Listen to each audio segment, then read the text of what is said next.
Well, good afternoon, everybody. Thanks for joining us for exploring CRI as your replacement for the cat. This is the Cyber Showcase, and I'm your host, as always, Bret Rock, a business development and product specialist here at SBS. I do have some other guests on the call, or one guest on the call with me now. I'll introduce in just a few moments, and I also have somebody from our team jumping on here as well shortly. So we look forward to talking about CRI with you guys and with one of the experts from their team there. Because again, as you all know, we have to start thinking about what we're going to replace the cat with. We talked about NIST recently. We've launched a module from TRAC to help with that.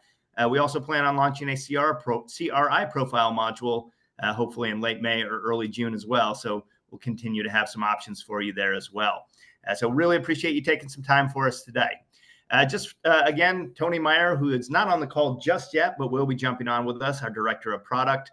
I'll let her make some introductions when she kicks off here, when she jumps on. But just quickly, in terms of the agenda, we're going to go through the introductions, talk a little bit about some of the things we have going on here at SBS very quickly. We'll jump into a CRI discussion with John Goodman from the CRI, or the Cyber Risk Institute, rather. I'll make an introduction there in just a moment. And then we will jump into a sneak peek at the CRI module of TRAC. We won't be in TRAC itself. We've built out some wireframes and things like that, but it'll give you a good idea of what that module will look like in the future. Talk about some takeaways, and then if we do have some time at the end here, we will address some questions with some answers, hopefully. Just as a reminder, as always on this, if you do have questions, go ahead and use the question box that is provided. If we don't get to answer those today, we'll certainly answer them at some point in the very, very near future, following up with you directly. And then if you don't mind, when this is all over, we do have a very brief survey at the end. As always, really appreciate you taking just a couple of minutes to fill that out for us so that we can make sure we get you everything that you guys need as well. All right, so just quickly, for those of you who are not familiar with SBS, although I imagine most of you on the call are, we have been in the industry for over 20 years now, more than 1,500 organizations using our TRAC tool in over 40 states. Everybody, I'm sure, is very aware of the Hacker Hour webinar series, all kinds of other educational opportunities. And then certainly we'd encourage you to visit our website at www.sbscyber.com to learn more about us. Couple of things I just want to point out what's here and what's coming from SBS. I mentioned this a little bit ago, but we did launch about 3 weeks ago the NIST CSF module of our TRAC tool. There is a free version of that you can sign up for by going to our website, clicking on the products dropdown, and then selecting the NIST option there. You can jump in there, sign up for the free version and start using it. We do have a premium version of that tool as well. And if you're ever interested in learning more about that, please do reach out to me. My contact information will be up here at the end. Would be happy to walk through that with you. Again, that's the first of two different options that we're going to provide for the cat replacement. The second being the CRI profile that we're discussing here today. Another couple of things just quickly. The SBS Institute webinars, you're all familiar with them as well, I'm sure, but just a few that are coming up. On April 23rd of this month, Cody Delzer, our principal consultant on our team, is going to be discussing the Big Four IS risk assessments, not just why you should be doing them, but how you should be doing them. Really dig into the methodology behind those and how you can use those to drive better decision making going forward. So we're excited about that one. We also have the Hacker Hour later this month as well. That's on April 30th.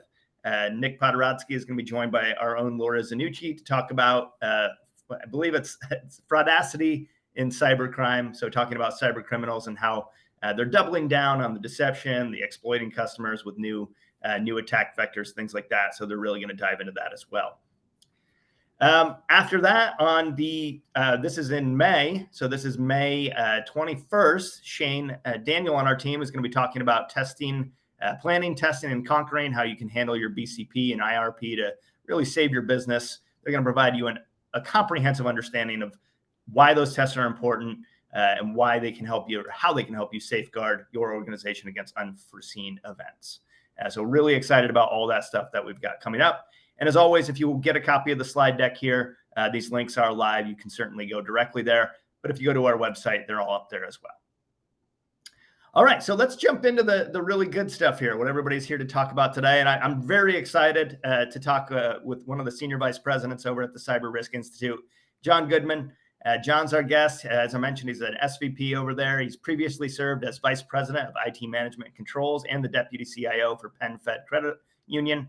He actually contributed to the development of the CRI profile as a volunteer before coming on board.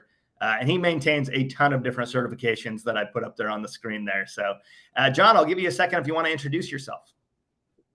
Oh, thanks very much, Brett. I'm really thrilled to be here. This should be a good discussion today. Yeah, I've been in technology and cyber for more decades than I can count, and been with CRI for about 3 years now, and it's been a really, really great place to be. Really feel like we're doing a lot of good stuff for the sector. Yeah, and I'm excited to talk to you about all of it, because I think not only the stuff you've already got, but some of the stuff you've been talking about and kind of looking forward to, which we have kind of a little segment on toward the end here. I think you guys are doing some really, really fascinating things. And I think anybody who's looking at, what their options are, NIST, CSF, CISA, some of the other ones that are out there, I think this will give them a really good understanding of why CRI might be the one to lean towards. So excited to discuss this with you. And without really further any ado on that, I'm actually going to jump right into it with kind of the biggest question. So can you give us a little bit of a high level overview of what the CRI profile is, and maybe why it was created, why you guys started to work on this? Sure. So the profile really started out as a project under the Financial Services Sector Coordinating Council in about 2016 or so. And really it started from a basic shared problem that many of the banks and community institutions had around the just inundation of financial services regulatory expectations, and the fact that trying to comply with all of those was just getting to be a nightmare. And so what they were really, and the original project team was really looking to do is, almost all of these regulations are saying pretty much the same thing. You should have a CISO that reports to the board periodically, and, so they just say it in different ways. And so we looked at various frameworks at the time. NIST CSF seemed to be the most adaptable and broad-based to focus on. So we really started with the NIST CSF as the foundation and core of what we were doing, and we leveraged that and kind of tailored it for financial sector use by and we can go over a few more of the details of it, but basically extending it so that we mapped to all those different financial services regulations, and where 12 different regs were saying you should have a CISO that reports to the board. We just said that one time in the profile, what we call diagnostic statement, and then did provide mappings back to all of the other places where that requirement appears. And so what we're really trying to do, I think, is just create one harmonized set of requirement statements or control objectives, so that you can focus on those and then be able to minimize your compliance burden in addressing the other expectations. Yeah, and I pulled up this slide real quick because I think it goes into, and we'll talk about kind of the image on the right there a little bit. I'm sure you'll be able to walk through it better than I can, but I do think it's important to talk about how this was created. It wasn't just, one person saying, hey, I've got a great idea for a CRI profile, right? It seems like it was pretty involved in terms of, who was involved, how long it took, the amount of expertise, including yourself as a volunteer. Do you want to talk about kind of how that was structured when you were first coming up with it? Sure. It was an idea I think many institutions really saw the value of almost immediately. We had numerous volunteers, not only to work on the profile project itself, but also what we really found is kind of a huge added benefit to this is we, from the technical perspective, develop the profile, but we also spend a lot of our time interacting with the regulatory community and really trying to build relationships with them to, make sure they understand what we're doing and what our objectives are, and really serve as kind of a neutral, arbiter of, hey, this is something we're trying to do to improve cyber for the sector and to make life easier for everyone. So that kind of working relationships with the regulators have really added a huge value add to the effort. So what that kind of eventually led to was, as I mentioned, it started out as a project under the Financial Services Sector Coordinating Council. The project was eventually moved under the Bank Policy Institute for a period of time, but then it was recognized that, hey, this really needs to be run as a separate nonprofit company. CRI is a nonprofit, and so we're really more or less funded by the member institutions that contribute to the effort. And then we also have a number of other partner organizations, such as SBS, that are part of the overall ecosystem that's really trying to help the sector in addressing, again, what's basically a common problem that everyone has. And I think that, we'll talk a lot about kind of how the CRI profile functions and how you go through it in just a little bit, as well as kind of, again, give you a sneak peek of how that'll work in TRAC. But, kind of starting on let's go back to the people who are making the decision. The cat is going away. There's some different options that are out there. I can kind of see just from this graphic on the screen here that it mentions the same as NIST in a lot of cases. So obviously that was kind of a starting point to some degree, and even the functions are largely the same, although we'll address where some of those differences lie. But can you talk a little bit about, let's go back to the cat, I guess, first. How does the cat and the CRI profile, what are some of the differences and some of the similarities you see there? Sure. So, again, we really started with the NIST CSF as the underlying framework because it kind of gives you that broad set of, cyber control objectives through their subcategory statements, right? And so what we did was really take those subcategory statements, broke them into more specific control objectives, which we call diagnostic statements. So for each NIST CSF subcategory, we have generally, 2 to 6 more specific diagnostic statements. But then, as I mentioned, we map those to various financial services regulations. Next week, we're publishing version 2.1, and that, I believe, will have something like 26 or 28 mappings to various things. Among those mappings are mappings to the newer FFIEC handbooks, business continuity, development acquisition, I think architecture and infrastructure are relatively new, so we have mappings to those.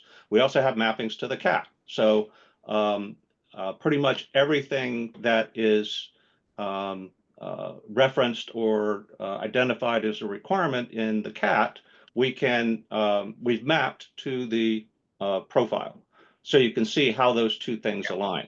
And of course, those are only a few of the mappings. We're also aligning to a number of other international standards, for example, DORA and Monetary Authority of Singapore and HKMA. And so, many of our members, not all, but many of our members are global banks. But we also have a fairly large representation of smaller community institutions, mid-size U.S. banks. So obviously, just looking at it, and again, we'll dig into some of the functions and some of the breakdown of how it all operates in a little bit. Looking at it, there are a lot of similarities to NIST because you started kind of with that framework, and the functions largely follow that. Even the subcategories do. But as I understand it, and I'll encourage you to correct me if I'm wrong here, one of the biggest differences is that NIST is just more broad in nature in terms of who it's built for, whereas the CRI profile is largely built by and for financial institutions. Is that kind of how you see the biggest difference between those, and maybe the biggest benefit to using CRI if you're a financial institution? Yes, I believe so. I think as everyone is aware, the CSF is written at a particular kind of level of abstraction that allows it to be applied across pretty much any industry, any type of organization, and most any type of technology. It is intentionally, and particularly in version 2 of the CSF, written very broadly. So the profile really just takes that broad starting structure and then expands it down, again, as you mentioned, specific to financial services. So a couple of examples of that. In version 2 of the CRI profile, our members asked us to to really expand the scope of what the profile covers. It of course starts with cybersecurity and does a good job covering cybersecurity, but our members told us, we get basically IT examinations. So they're also looking at enterprise technology issues, things like architecture and project management. And they also do much deeper dives on third-party risk management and business continuity management. So can you expand the scope of the profile so it better aligns to what we're examined on? So one of the big differences between CSF and the profile that is really financial services specific is a bit more content in some of those other domains that are really much more relevant to financial services, regulated entities who are getting examined on those matters. Yeah, absolutely. So kind of just jumping into the case for it, I think that's maybe the biggest starting point. Just, hey, this might be more built for you as a financial institution. If you kind of the CAT was the same way to some degree. It was customized for financial institutions. CRI, while expanding well outside of what the CAT covered, is also more directed at financial institutions. But one of the questions I'm sure we'll get asked is kind of the how flexible is it for different size institutions? I know we'll talk about the impact tiering and kind of how it customizes to some degree the number of statements you have to respond to, but how customizable, or I should say, how flexible are you seeing this in regard to the size of different institutions? Well, our original design intent was to try to make it as flexible as possible and to serve the entire sector. If you look at CRI and its structure, even our board structure and how we organize our various committees and working groups and so forth, we very strongly encourage representation from across the sector, right? So it's not intended and quite frankly is not designed as a tool only for large institutions. There are many elements of the design itself. You mentioned what we call impact tiering, which really looks at not specifically the size of an institution, but its impact on the overall sector were it to have issues. We do segment the sector into four what we call tiers of risk impact, such that you have tier one or the global systemically important banks, but then tier four would be your more community institution, regional bank, credit union in most cases, though some credit unions are at tier three. But it does scale the number of diagnostic statements that are applicable to a smaller, less risky organization based on that tiering structure, impact tiering structure. So we do try to make it as flexible as possible. You're certainly welcome. It's the version that's available on our website is just an Excel spreadsheet. You're welcome to add columns to it if you want, or change the response key if you want to add a response that's important to you. You're welcome to do it. There's nothing. There's no.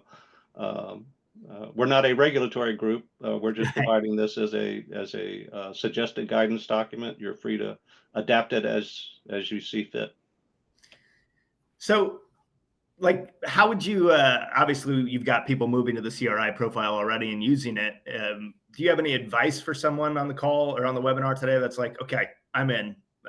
John convinced me. I want to get started on this. Kind of. Obviously there's different ways to use it. You mentioned you have a free version that you can download, an Excel version on the website. We're going to be launching a version in TRAC. There's other tools out there that you're working with similarly. But in terms of actually getting into it and starting to use it, is there any hurdles or anything common, maybe struggles people have when they're starting to move to the profile? Or anything that you can think of that they could get some advice on to overcome anything there? Yeah, sure. And we of course get this question all of the time. What is kind of the transition path look like?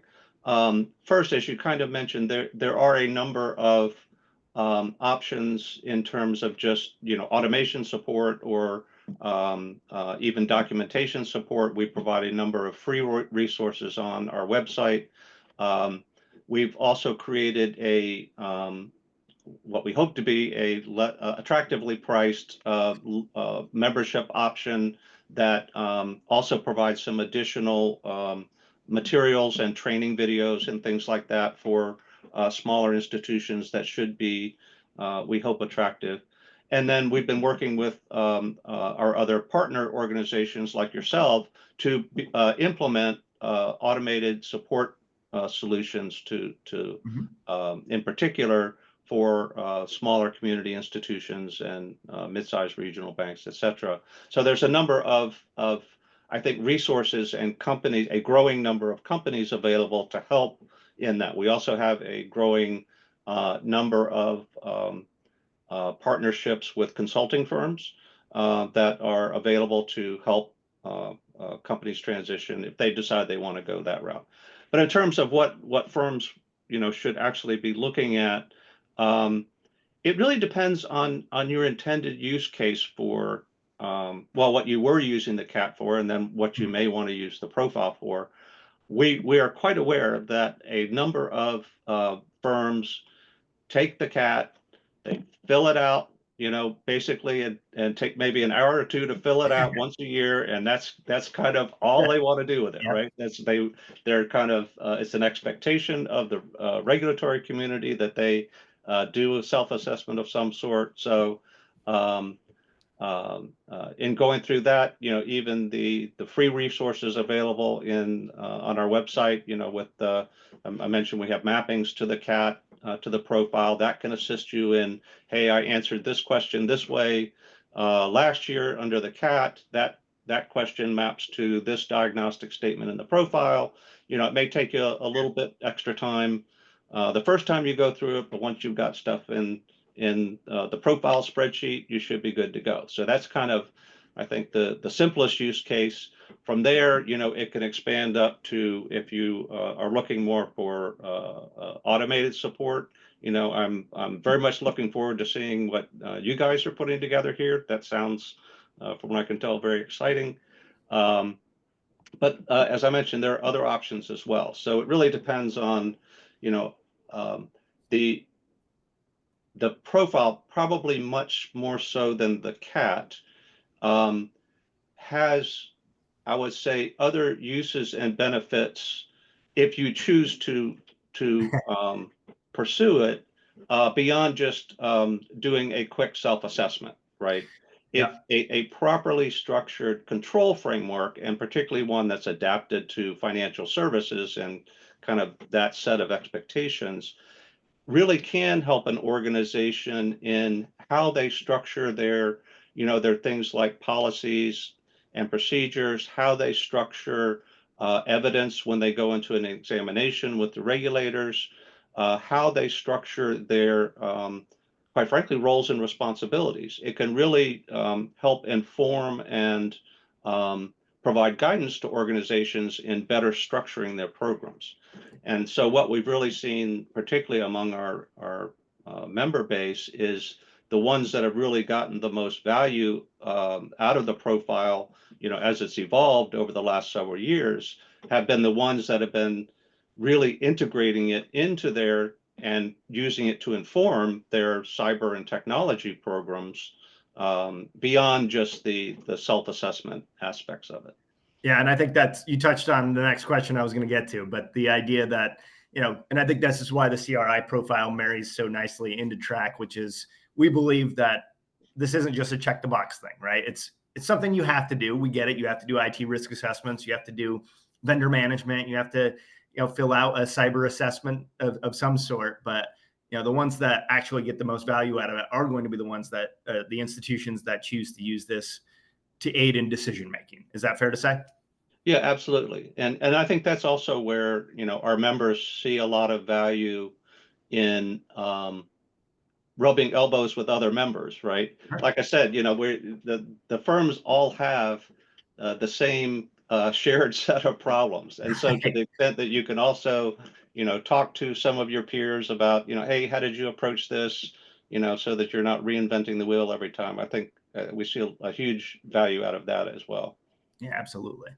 So just going through some of these use cases that I literally just pulled off your guys' PowerPoint, I think one of the things that really stands out is you guys talk a lot about the harmonization between all the different regulatory kind of environment, pieces that are out there, I guess the way to think about it. I read on your website, I think it's 2,500 different. Yeah, I think we're once we get version 2.1 out, we'll be well above that number. I haven't done the final count yet for the version, but it's going to be well above 2,500. And we're also increasingly in versions up through version 2. We were really focused solely on financial services regulations. We've now, and in this version, you'll see mappings to things like CIS, which is very popular among our members, NIST 853, other NIST documents. So we're, and ISO 27001 will be coming up soon. So we're, and we're also mapped to Cloud Security Alliance, CCM. In our cloud profile, we have a variant of the profile for cloud implementations. So we've been expanding beyond just, financial services mappings and alignment to some of the more kind of industry standard frameworks as well.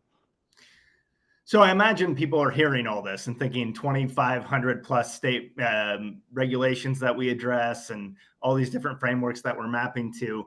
How do your current users feel about it from a complexity standpoint in terms of filling it out? Because some questions I'm getting already are, well, what's the easiest one? Kind of how would you address that question in terms of if somebody went with the CRI profile, how easy, quote unquote, easy is it to use, I guess is the best way to think about it. Well, I guess it depends on where you start. Assume you just start with, what's publicly available on our website. I think probably if I was a smaller institution, and I had at least a modicum of Excel skills, I think I would probably take that that Excel file. I think I would strip out all of those mapping worksheets, all the green ones, because they're probably not going to help you very much, except maybe the CAT mapping and maybe the FFIEC mappings. Strip out all of those tabs that you really don't use. I think I would select that little box at the top of the assessment thing that says Tier 4, which whittles down the number of statements to a little over 200. And then I would delete all the other rows. I would focus just on those. And I know right now we've had questions about the response options are, yes, risk-based, yes, compensating control. Ignore those. Just do yes, no, partial, or doesn't apply, right? And just stick to those answers. And that's what I would do. Well, hopefully we're going to show people an even easier way to do it when we get into the kind of the track walkthrough here in a minute. But yeah, certainly I can't imagine it's more cumbersome than what the CAT was, right? I mean, the CAT was what, 350 to 400 questions? It was 494, I believe. Well, there you go. And then the other thing, and we'll look at this as well, and this is actually available in our NIST module as well, but I like the implementation examples. I like the idea of, and you guys have it, obviously we built it into the tool based off of what you guys have. What am I looking at here, right? I remember people reading the CAT for the first time and thinking, what am I even answering? What am I responding to here? I really like the idea of having those set examples of, okay, this is what we're talking about. This is what this would look like if you were to say yes to this. Is that something that your users, I assume, find pretty helpful as well? Oh, yes, and we haven't really mentioned it, but we have it's in both the guidebook, a very large 300 and something page guidebook that goes along with it, but also embedded within the spreadsheet file itself is we do have extensive, written description of what each diagnostic statement means and what we call response guidance, meaning how should you be looking at this in terms of how you respond to the self-assessment. And then we also have what we call examples of effective evidence, which is, if you're going to say, yes, we are doing this and you need to prove it, what are some of the evidence items that you might consider in supporting your assertion, right? In fact, in version 2.1 coming out next week, we're actually reorganizing that the examples of effective evidence such that you can, we've got it kind of organized into subject areas and then the examples so that you could build a library of your evidence and organize it by topic. I think we have about 100 topics, and then use that as kind of your standard repository, not just for assessment purposes, but for risk assessment, risk management, as well as supporting exam activities. Nice. Well, we'll definitely take a look at some of that stuff as we get into the module too. This is a screen I found this really fascinating, right? So you guys obviously say you're built off of NIST, and I think a lot of people are trying to decide between NIST and CRI. Those are the two that we're kind of recommending, but Sure. maybe you can speak to this a little bit, that the NIST, the people at NIST have even just posted right on their website in their informative reference catalog here. This is the mapping between CRI and NIST CSF. So it doesn't seem like you guys are butting heads too much in this. Oh, no. We work very closely with NIST, and in fact, I would say CRI in the financial services sector is probably mostly responsible for why there's now a govern function in the CSF. We had a govern function and a third-party risk function in the original version of the profile. So we've been working with NIST for years and years, and in fact, they helped in coming up with that impact tiering scheme, et cetera. So we collaborate very much with them. And so we were working very closely with them in the development of CSF version 2. And in fact, we published our version 2 3 days after they did, because we were basically all in alignment throughout the development process. And one of the things we did is they have their, what you show here, their online informative references program where they store mappings of various industry frameworks to their primary framework, CSF 853, et cetera. So we were, I believe, the second commercial entity to provide a mapping into that. So you can go on their website and see an exact mapping and download the spreadsheet of where the CSF and the profile directly align. It's built into their system now. I didn't prep you for this question, so I apologize. I'm going to go off topic a little bit here. Is there any world where you would see anybody do both, where they would do like work on the NIST framework and then turn around and also do CRI? Is there any value in having both at their fingertips? Well, actually, I think we do actually have firms that I think almost do it in reverse. They will do most of their more detailed work in the profile, but then they will report up, and even the profile itself reports up in the same function areas: govern, identify, protect, et cetera. Although we add one function called extend for third-party risk. But they essentially report to their board like it's the NIST CSF, right? Because most boards or many board members are already familiar with that.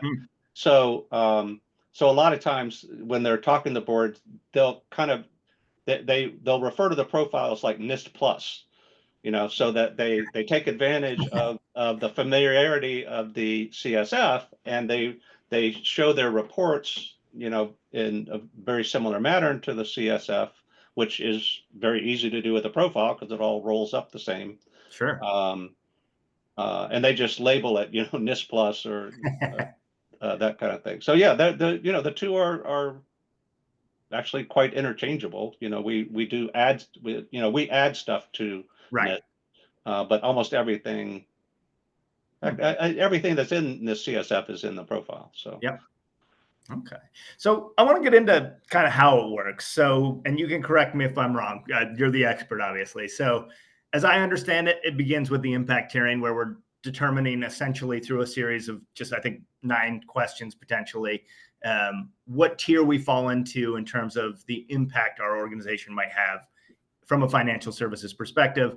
From there, that then determines how many of the diagnostic statements I need to address. And then obviously from there, we would go into reporting. Am I correct in terms of laying that out? Yes, that's a very direct sequence. I think it's worth mentioning the role of a control framework. The Mhm. profile and NIST CSF and CIS are control frameworks, but the role of a control framework within a broader risk management program, in particular, because and I know this is a somewhat complex question we get sometimes around the CAT's inherent risk profile, Right. or inherent risk questionnaire, and then the control framework that goes along with that. And the CAT, I think, does a very good job of kind of laying out, hey, if you have this general level of inherent risk, you would expect to see a general level of control maturity to go along Sure. with that. We take a little different perspective on that, in that and this is one of the product areas we're working on right now, is you should really be, in a traditional risk management approach, tying specific risks to the specific controls that are addressing those risks. Hmm. That's kind of standard risk assessment, Yep. risk mitigation. So what we're building out to complement the profile is really more of that tie between the risk or the control framework and the assessment of the control strength and maturity against a specific set of risks, and facilitating the ability to identify where are your gaps in addressing those risks, where do you need to invest more money, what is your remediation plan, and being able to present that as a holistic piece of what you're presenting to the executive management and the board. So this is, again, it's not, you shouldn't be just reporting on a control framework. It Right. needs to be put in the context of a broader risk view. Sure. Absolutely. So, in terms of the impact turning specifically, though, and we'll kind of just go piece by piece really quickly here. Sure. You have the 4 different tiers: national, supranational, the broad impact. There's about 320 diagnostic statements to address there. Subnational gets down to about 315. That's a specific impact on a specific region or country. Sector impact is dropping it down even further. And then I would imagine, and again, I encourage you to jump in here. I imagine most institutions will probably find themselves in the 4th tier, that Yeah. localized impact tier. Is that right?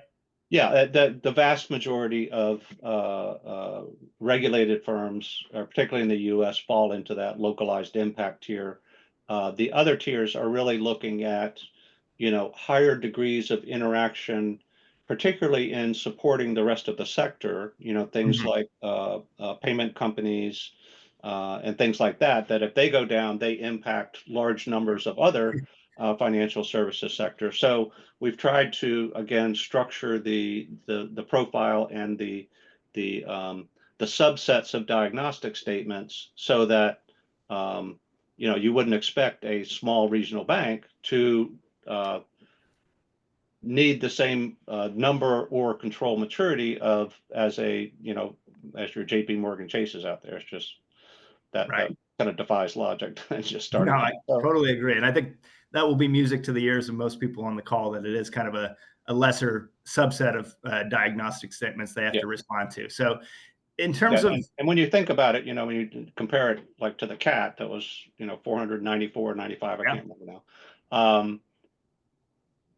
And the profile is actually broader in scope. So it's actually covering, other technology. It yeah, touches a lot more on business continuity and third party risk than, quite frankly, the cat did. mhm, So you do have to answer more questions in those areas, but really the total number of questions that may directly relate to cyber is actually considerably less. So, we've tried to, and it's a really delicate balance, quite right, frankly, in designing this to really come up with that appropriate level of abstraction. The NIST CSF has a very kind of specific level of how abstract its statements are.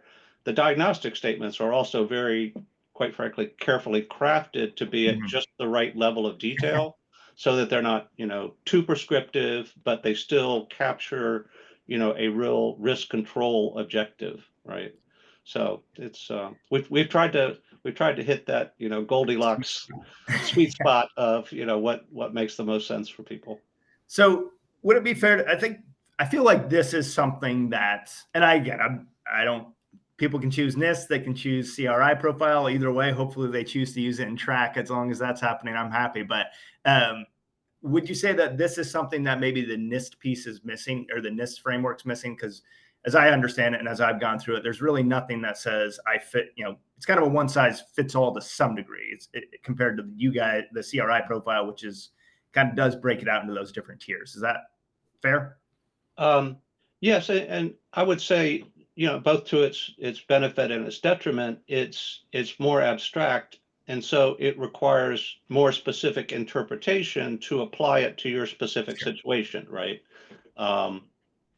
Now, on the other hand, there are, armies of consultants and tools and so forth available for the NIST CSF.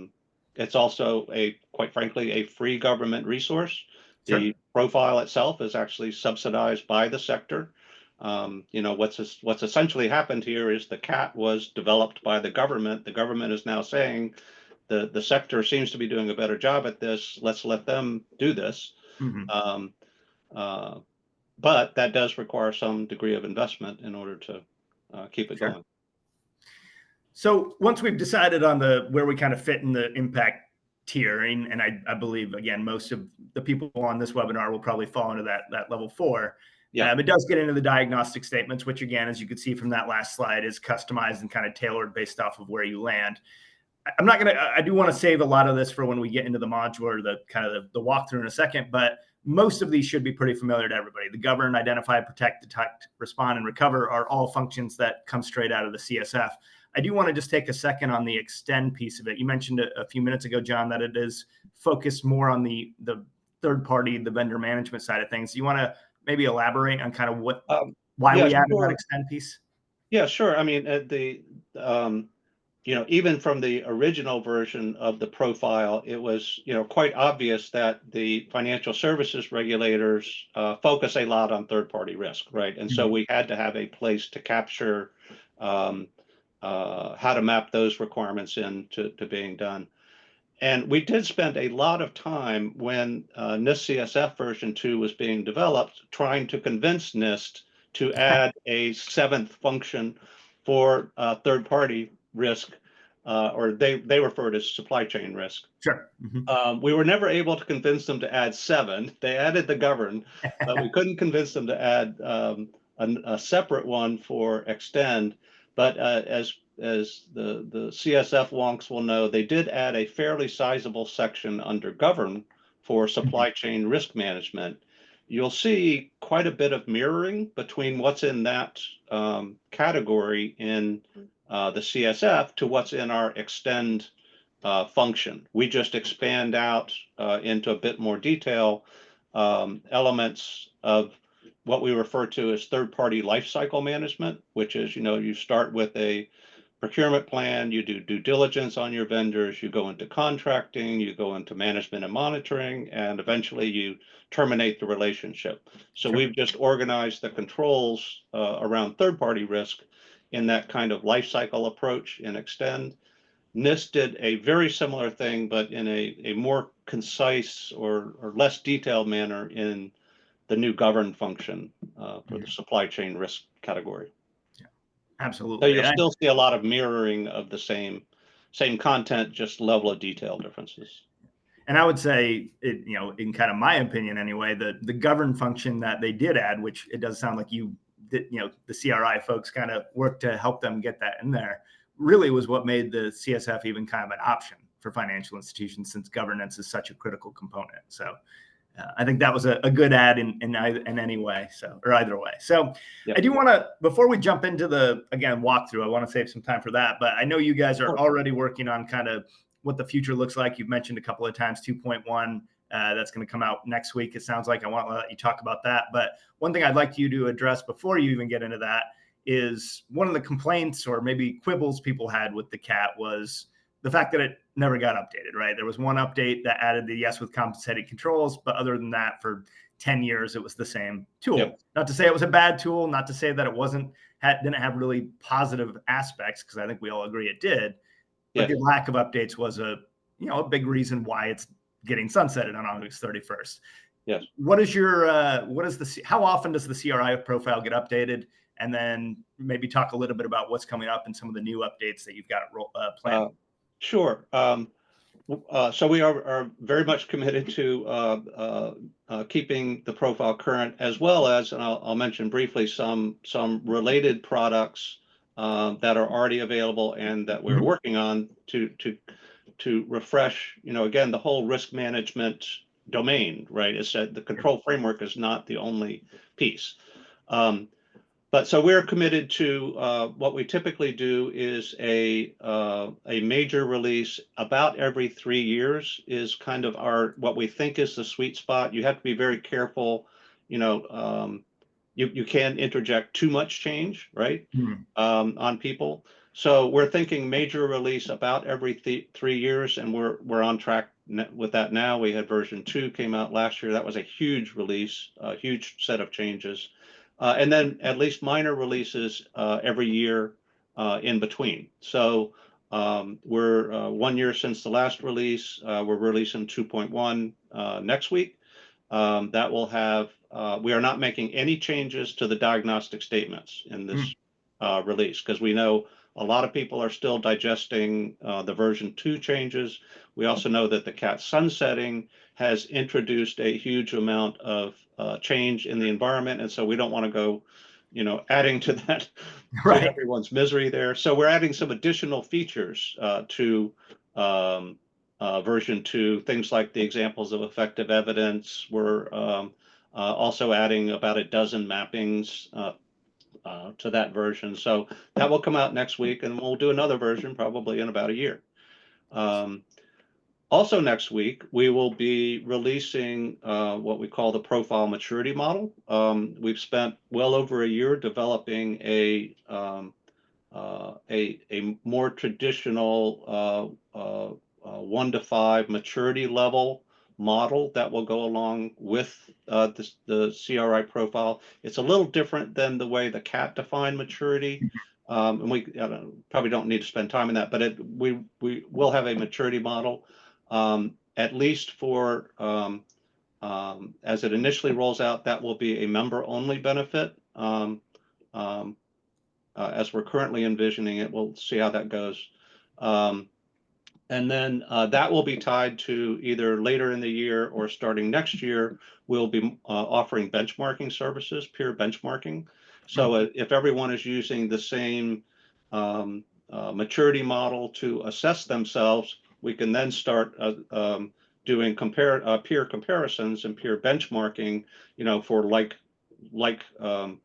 institutions. We're not going to compare a regional bank against Citibank. So we'll create peer groups for that. But that will serve as the basis for peer benchmarking.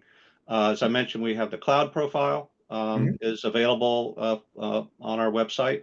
That's I think a very good document for or set of documents, I should say, for anyone looking to expand their cloud relationships.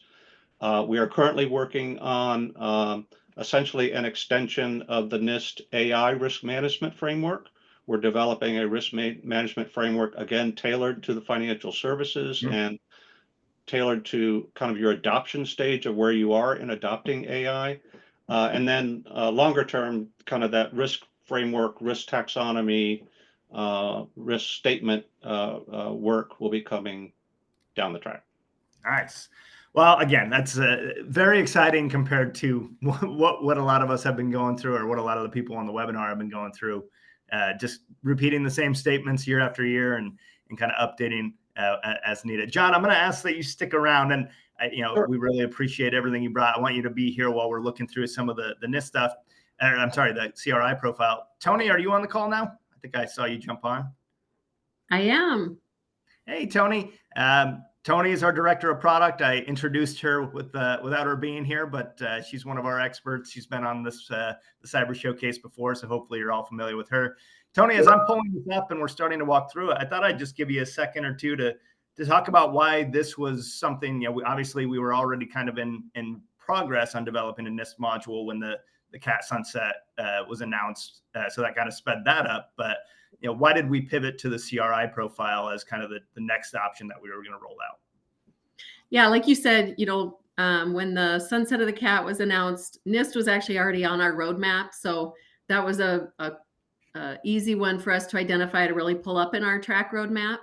As we started to work on that in terms of our development team, we started to get a lot of questions, both from the TRAC side as well as through our consulting team, about the CRI profile. A lot of customers, asking for our input on NIST versus CRI. And so that really started to gain traction. And late last year, probably November, December timeframe, was when we really took a step back and said, we want to be able to offer options to our customers. We don't necessarily say one over the other. We want to make sure that we're offering those options and a good transition path from the CAT tool. So it was a pretty easy decision to make in terms of pulling CRI into our roadmap and starting to work with John and Emily at CRI on pulling this into TRAC to be able to provide that for our customers. We're very excited about having it. I did not make a promise, but I did mention the time frame, probably late May, early June. Is that kind of still the idea for when we will have this available?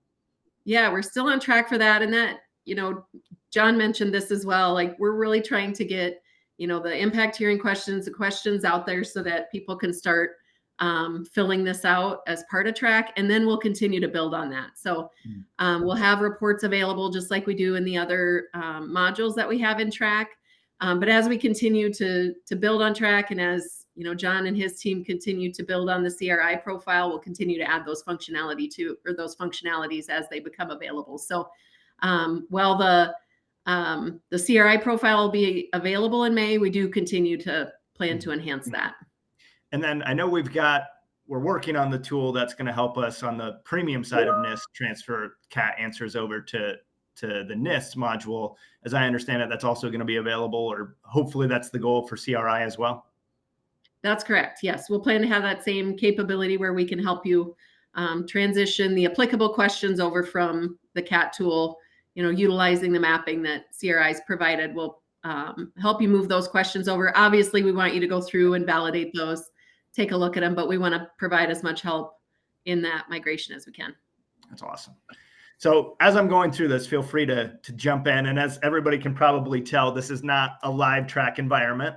I haven't gotten to tinker around the module yet. I don't think anybody else on our team has, but our UI UX person was kind enough to build this out so we could all just at least walk through it together. As John has mentioned, it kind of all starts off with the tiering piece. So again, this probably won't be exactly what it looks like when you get into TRAC, but just walking you through the process here, we'll have some instructions around what you're going to be doing. It talks about, if you fall in certain areas, how many responses you're going to be having to deal with and things like that. But then we'll get into the impact tiering. So it's going to walk you through that process. So, some of the stuff you probably will not answer. You are not, potentially or most likely not a globally systemically important bank. Maybe you are, maybe you aren't. But again, you'd read these questions and then check any boxes, or read these statements and check any boxes that apply. If they don't, you just move forward. And we got a little continue button down here at the bottom of the screen. Does your institution consistently participate at least 5% of the value of transactions in a critical market within the national economy? You would check anything that applies there, or all that apply there. We would just continue to go through these. Again, the tier 2 questions that help us. I got to go back one because I got to answer that. So let me back up. I'm going to come through. I'm going to answer no on those. I'm going to answer no to this one. It's tier 3 impact. Again, probably doesn't suit what I would think of as my demo organization here. But when we start moving through this, eventually it's going to get to a point where it's going to tell you what your institution has been designated as. In my case, as in the case of many on the call here, it's going to tell me that I am a tier 4, a localized impact, and it can walk me through what my responses were there.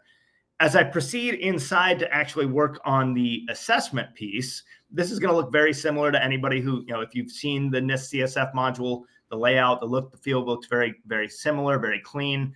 I do want to talk about the filter by tag. And John, I'm going to pull you into that in a conversation in a minute, because I think that's a really cool aspect of the CRI as well. But if I do come in here, it's going to give me the subcategories to respond to as part of CRI. and then I'm going to go in and actually review the statement, review the, this piece, and then I'm going to answer anything from yes to no to partial. Now, John mentioned earlier his recommendation would be to stick to those three, at least when you first get started. But John, I am going to pull you in just as a second here to clarify. Sure. Let's say I want to say I'm yes risk-based or yes compensating control. What's the difference between those two and just a flat out yes? Sure. So this was really, they were added at the request of our members because they wanted to be more precise and honest in how they were responding to this, particularly because they were being reviewed by their internal audit organizations or their second line. So the real difference, and these are defined in the guidebook we provide, but yes, risk-based just means we're meeting this control objective, but we're really focused only on the most risky assets. We're not doing it everything, but we're covering everything that's risky. So we think we're good, right? Mm-hmm. You might find an application over here that's, not being controlled, but we're covering all of the highest risk stuff. So they wanted to be honest in their answer. Same thing or similar with yes, compensating control.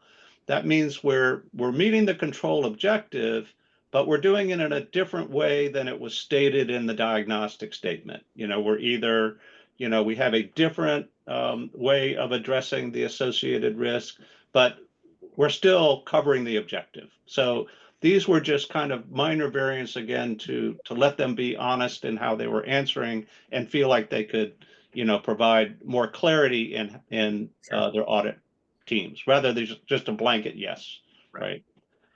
So that's where the rationale would come in, being able to document some of that, I imagine. We mentioned this as we were going through it, but CRI Profile, just like the NIST module does, offers response guidance. So you can get a sense for how you would respond to it. And then what I think is really cool, the examples of the effective evidence. So what would be some of the evidential documentation that I could use to say, hey, yeah, we answered yes to this. This is how we support that. Yeah. Under the and rationale, typically you would cover that, in the rationale. You would say this is, you write a sentence or two on why you think you're a yes or a partial, and then just a few notes on what evidence you have that would support that assertion, right? And in TRAC, we're also going to allow you to link to supporting documentation as well. So I think that'll be helpful there. I do want to mention the profile subject tags, because as I was reading through your documentation, I thought this was kind of a cool feature, and it is something that we allow you to filter by on that main screen here. Those profile subject tags are going to be allow you to kind of, I guess, sort and filter by those to say, hey, I want to really talk about a certain piece. Is that kind of the way you envision those being used? Or one of our member organizations mentioned it in a meeting as an idea. Hey, why don't you just tag these things with different subjects? And everybody else jumped on. So we did. We created. We identified about 100 different subjects. Things like architecture, third-party risk, and so it's been hugely popular.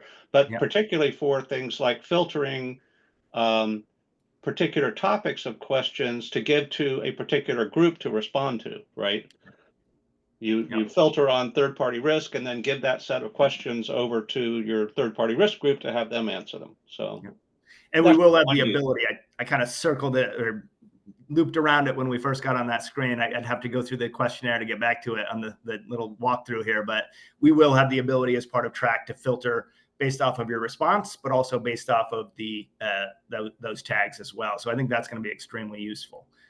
Tony, anything you want to add on the TRAC module before we just kind of start wrapping things up here? I don't think so. I think you covered it pretty well. Like we said, that was those are the demo screens, but we're in development on that. And again, like I said, we'll continue to build on in terms of functionality, but we'll cover kind of what CRI has as the profile out there in May. And we'll have plenty of other webinars and other things coming forward as we get closer to that and closer to launch and being able to show that off in action. So I'm going to let everybody else read these takeaways. But before I do, John, I want you to be able to get a minute or two here to talk about what membership, how people can get more information about the CRI, the membership. I'm going to turn it over to you before I wrap things up here. Well, we try to make it simple. Just go to cyberriskinstitute.org. We have hopefully a fair amount of help materials there available already. But if not, just shoot us an email. We'll be glad to Try to help. But people We're can, really, we're really there to help the sector. We're there for our members, and we enjoy doing it. but there is a membership option on there to sign up. Yeah, you can basically hit a membership inquiry, and then we'll send you information and Great. that kind of thing. It is an organizational membership, not individual membership. So, great. Well, I encourage everybody to take a look at that.